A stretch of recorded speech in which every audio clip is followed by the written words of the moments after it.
Hello my dear children, welcome my brain Q kids channel. बच्चों, आज हम आपके लिए एक शानदार स्टोरी लेकर आए हैं। स्टोरी को शुरुआत करने से पहले आप हमारे चैनल को लाइक करें, सब्सक्राइब करें, जहां तक हो सके शेयर भी करें। ओके बच्चों, चलिए स्टार्ट करते हैं। देखिए, स्टोरी का नाम है कौए और उल्लू। कौए और उल्लू। कौआ तो जानते ही होंगे, जिसे हम कौआ भी बोलते हैं, काला होता है। और उल्लू जो कि रात में उड़ता है, यानी जो गोल गोल आंखों वाला। उल्लू की हैं आंखें गोल, सुना होगा आपने। चलिए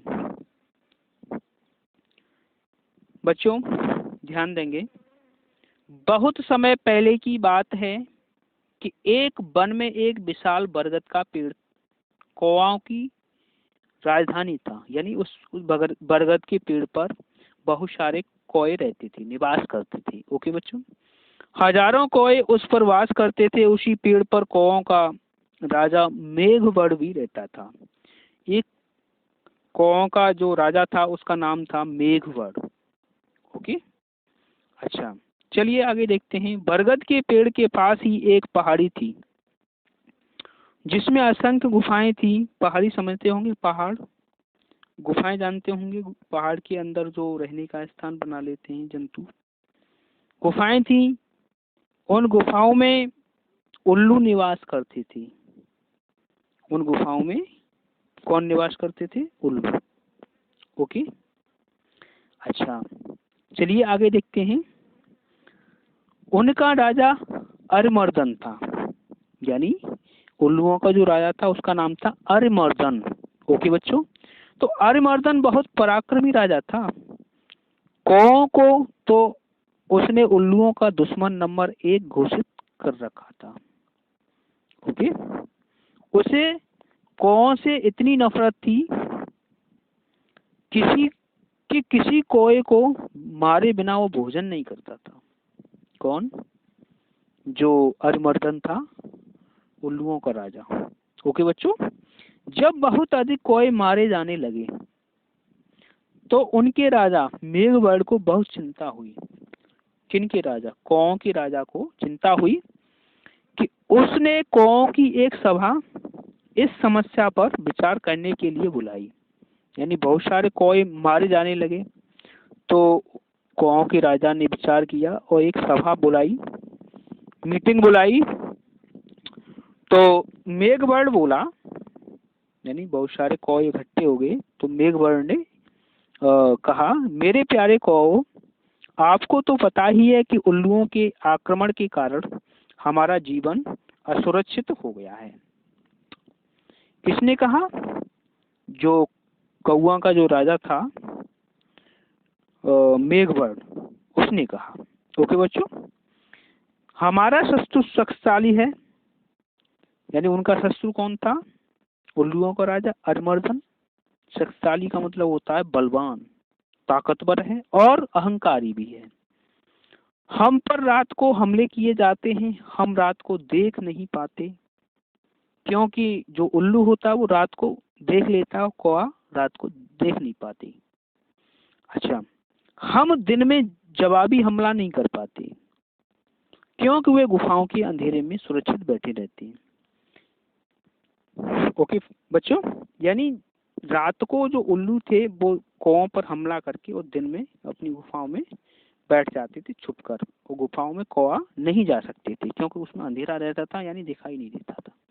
उल्लुओं को अंधेरे में दिखाई देता है। ओके, फिर क्या होता है? फिर मेघवर्ण ने सियाने और बुद्धिमान कौओं से अपने सुझाव देने के लिए कहा। जो कौओं का राजा था मेघवर्ण, उसने बोला कि तुम सभी में से अगर कोई सुझाव दें, यानी कोई आपके पास और उपाय हो तो उसे हमें बताएं। ओके, किसने कहा? जो मेघवर्ण था, कौओं का राजा, उसने अपने सभी कौओं से बोला। अच्छा, उसमें से एक डरपोक कौआ बोला, हमें उल्लू से समझौता कर लेना चाहिए, यानी उनसे दोस्ती कर लेनी चाहिए। वह जो शर्तें रखें हम स्वीकार करेंगे। अपने से ताकतवर दुश्मन से पिटते रहने में क्या तुक है।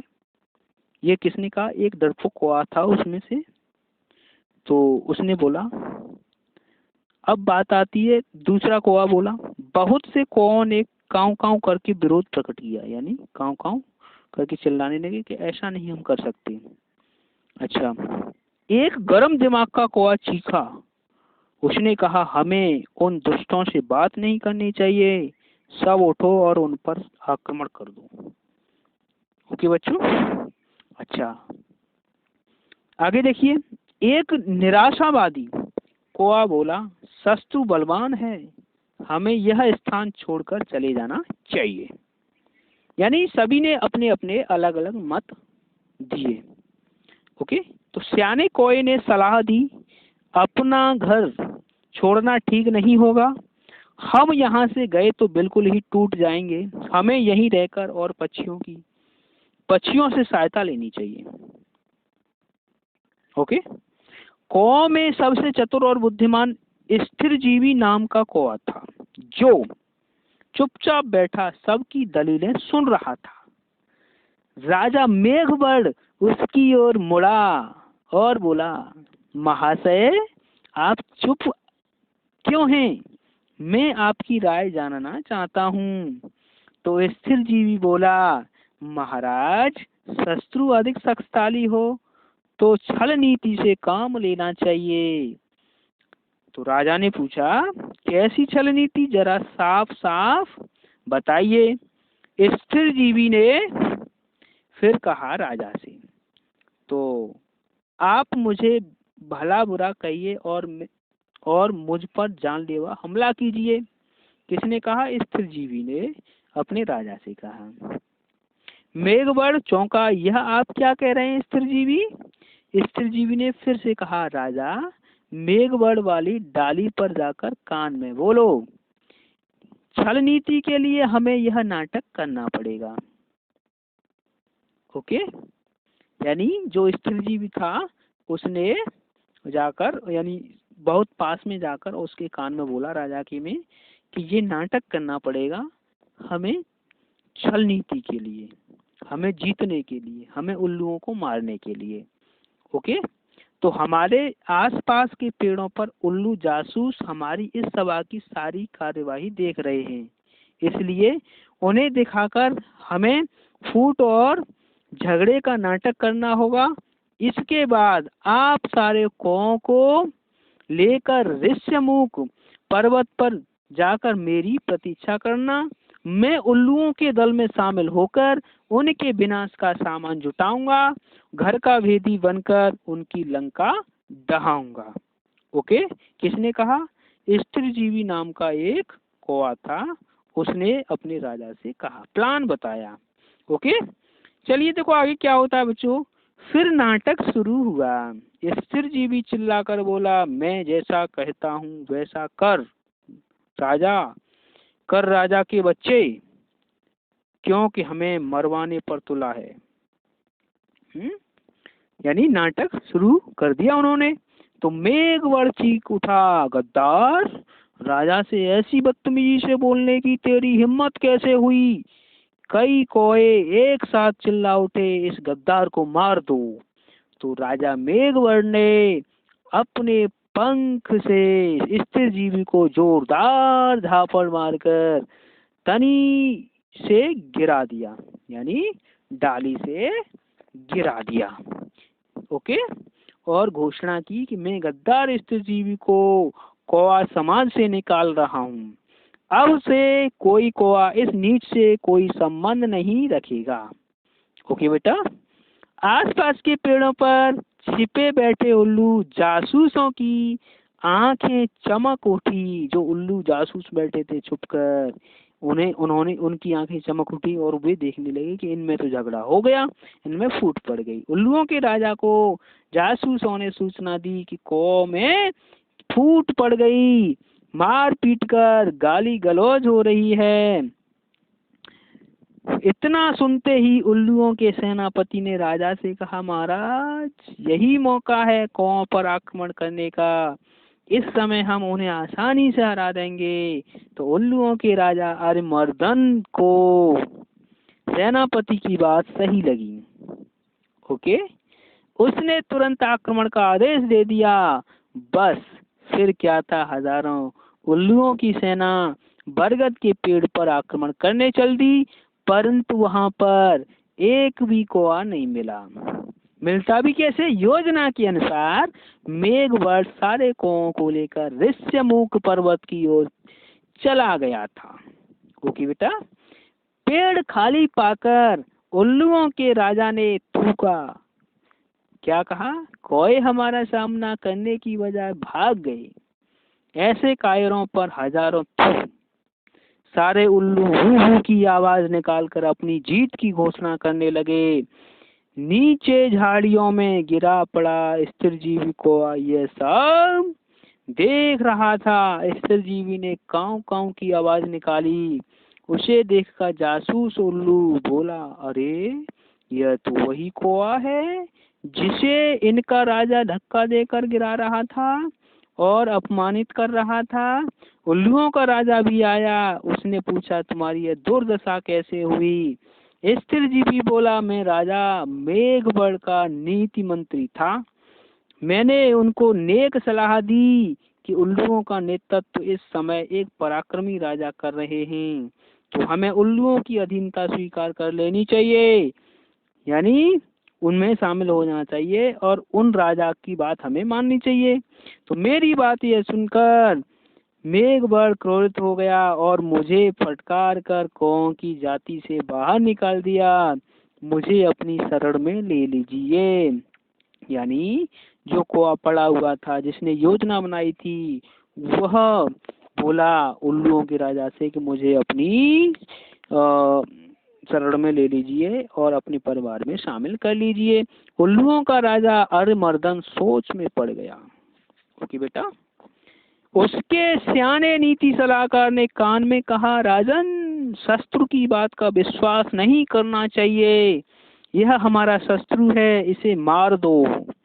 तो एक चापलूस मंत्री बोला, नहीं महाराज, इस कौए को अपने साथ मिलाने में बड़ा लाभ रहेगा। यह कौओं के घर के भेद में हमें बताएगा। ओके, किसने कहा? एक चापलूस उसका मंत्री था, किसका? उल्लुओं का। तो उसने कहा राजा से कि इसे शामिल कर लो अपनी सेना में, तो उसका कौओं का ये भेद बताता रहेगा हमें। आगे क्या होता है? राजा को भी स्थिरजीवी को अपने साथ मिलाने में लाभ नजर आया। आओ, उल्लू स्थिरजीवी कौए को अपने साथ ले गए। वहां अरिमर्दन ने उल्लू सेवकों से कहा, स्थिरजीवी को गुफा के शाही मेहमान कक्ष में ठहराओ। यानी अरिमर्दन ने कहा कि जो स्थिरजीवी जो हैं गुफा के मेहमान, यानी ये मेहमान है हमारे, तो इसे गुफा में अंदर ठहराओ, इन्हें कोई कष्ट नहीं होना चाहिए। स्थिरजीवी हाथ जोड़कर बोला, महाराज, आपने मुझे शरण दी, यही बहुत है। मुझे अपनी शाही गुफा के बाहर एक पत्थर पर सेवक की तरह रहने दीजिए। वहां बैठकर आपके गुणगान करने की ही मेरी इच्छा है। इस प्रकार स्थिरजीवी शाही गुफा के बाहर डेरा जमा कर बैठ गया। यानी उसका तो प्लान था बेटा, अगर वो अंदर गुफा में चला जाता तो फिर अंदर ही बना रहता, फिर उसका प्लान फॉलो नहीं हो पाता। इसलिए उसने बोला कि हमें यहीं बाहर छोड़ दीजिए। तो क्या होता है, गुफा में नीति सलाहकार ने राजा से फिर से कहा, महाराज, शत्रु पर विश्वास मत करो, उसे अपने घर में स्थान देना तो आत्महत्या करने के समान है। अरिमर्दन ने उसे क्रोध से देखा।